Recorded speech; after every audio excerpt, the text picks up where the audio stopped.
ఎవరి పేరైనా వైఏ సిరీస్తో ఎండ్ అయితే చాలా వరకు ఎఫెక్ట్ బాగా పడుతుందండి. భయపెడుతున్నానని ఇబ్బంది పెడుతున్నానని అనుకోద్దండి. ఎవరైనా చిన్నపిల్లలకు వైఏ సిరీస్తో పేరు పెట్టకండి. అన్ని నష్టాలే, అన్ని కోల్పోవడం జరుగుతుంది.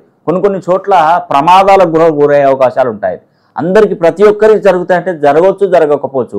మీ స్ట్రెంత్ను బట్టి ఉంటుంది, మన డేట్ ఆఫ్ బర్త్ను బట్టి ఉంటుంది. మా ఇంట్లో పిల్లోడు మనిషి వైఏ సిరీస్తున్నా, బాగా చదువుకున్నాడు, బాగా సంపాదించాడు, ఉన్నతంగా జీవిస్తున్నాడే, నువ్వు అలా ఎందుకు చెప్తావు అని కూడా అనుకోవచ్చు. కానీ 100% మనకు ఏదైనా ఒక టైం వచ్చినప్పుడు ఆ టైం ప్రభావం మీద మన మీద ఎఫెక్ట్ బాగా చూపెడుతుందండి.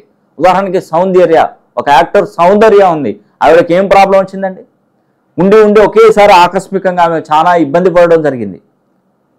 నిర్భయ, అభయ, కొన్ని చట్టాలే వచ్చేసినాయి.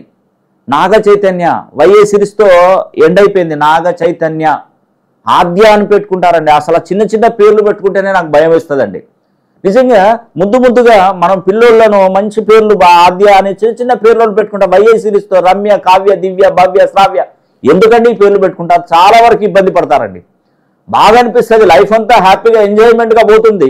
ఒక్క కాన్నే స్ట్రక్ అయిపోతుంది. అప్పుడు తెలిసి వస్తుంది నేను చెప్పింది ఎంతవరకు నిజమని. కానీ భయపడొద్దు. అంటే నేనేదో మిమ్మల్ని భయపెడతానని మాత్రం ఎట్టి పరిస్థితుల్లో అనుకోద్దండి. సమస్య వస్తే రావచ్చు అని అంటున్నా అంతే. అది రావచ్చు, రాకపోవచ్చు. కాకపోతే ఏంటంటే కొంచెం మనం దాన్ని సరి చేసుకుంటే మనకి ఎన్ని ప్రాబ్లమ్స్ వచ్చినా, వర్షం వచ్చినప్పుడే మనం గొడుగు మనం తీస్తాం. అదే వర్షం వచ్చే సూచన ఉన్నప్పుడు ఏంటంటే గొడుగు సంకలో పెట్టుకొని పోతే ఏమైనా వర్షం వస్తే మనం ఆ గొడుగును తీసి యూజ్ చేసుకోవచ్చు. ఒక స్పేర్ మాత్రమే. నేను చెప్పే న్యూమరాలజీ కేవలం మీ జీవితాన్ని ఒక స్పేర్గా ఉంచుకుంటుంది మాత్రమే, రిజర్వ్గా ఉంచుకుంటుంది. కాబట్టి ఎవరైనా వైఏ సిరీస్తో పేరు కనుక పెట్టుకున్నట్టయితే చివరిగా ఎండ్ అయినట్టయితే చాలా వరకు చాలా కష్టాలు వస్తాయని కూడా నేను మీకు వీడియో ద్వారా తెలియజేస్తున్నాను.